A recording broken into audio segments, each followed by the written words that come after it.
But I was going to say, we are in this predicament, especially being Black people, is that we've been through so many crucial things that are happening in the world while we're working. And it does make tensions a little hot. I remember in 2016 being at work, one week I'm trying to see, no, what came first? I think Alton Sterling came first, and that's my home state. And then right after that was the Philando Castile. So it's all this shown on the news. And the little thing about me is I tell people now, back then I was like, I used to have the energy to argue with people back and forth. And I was like tuned in to all these things. I don't think I ever shared this on a pod, and this is cool. Also, that year in 2016 is the time when they say that the guy in downtown Dallas shot all those cops. And the day after that, I had got pulled over. At this time, I had a black Mustang GT, and I rolled out my windows down. I was so nervous. Mind you, I was actually staying in a very good part of Texas. I was staying in a Frisco, Little Elm area, if you came out here.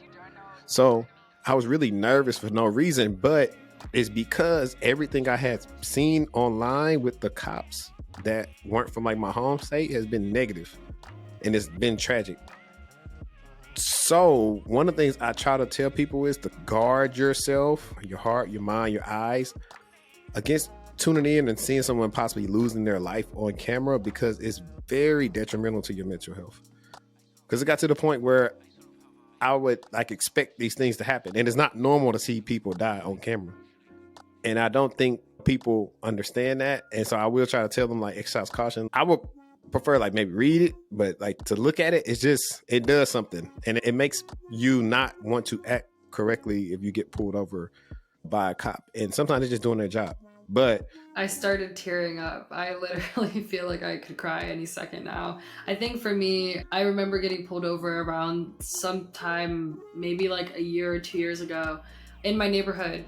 I'd literally get pulled. The only place I've ever got pulled over was my neighborhood twice. I don't know why. I live in a predominantly white neighborhood, but I lived there for 20 years.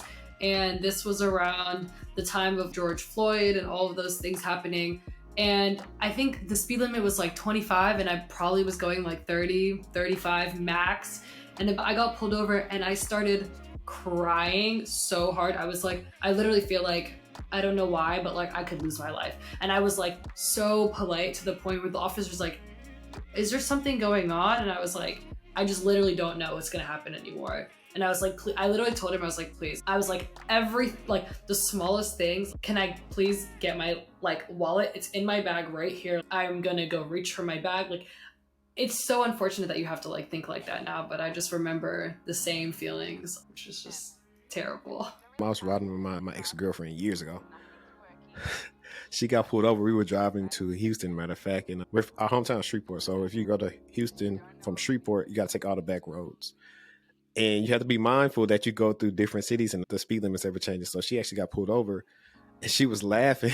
People that get they get nervous, they start laughing. I was like looking, I was like, "What you laughing for?" She was like, "Oh no, I'm just laughing." I'm like, and I was like, man, luckily he wasn't a dick or anything. And then I talked about the moment of getting pulled over that time in Frisco. Then if I talk about, I think this might have been 2021. I was back in my home state for a little while. My oldest daughter was born in 2020. And I was working out late, and I got pulled over in Bossier City. And I happened just to be, what was I doing? I was working out. And he was like, "Oh man, what you worked out today?" And then I was like, "Oh, I did this and this." He was like, "Yeah, all right, man, just drive safely and let me go."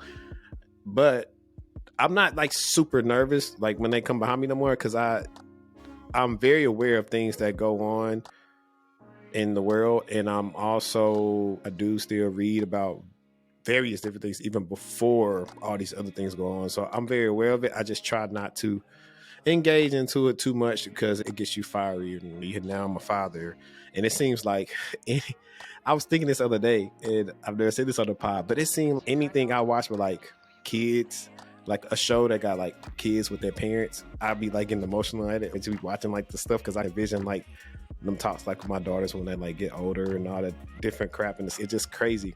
So it's just one of those things. But I'm gonna put this podcast back on a lighter note, and you already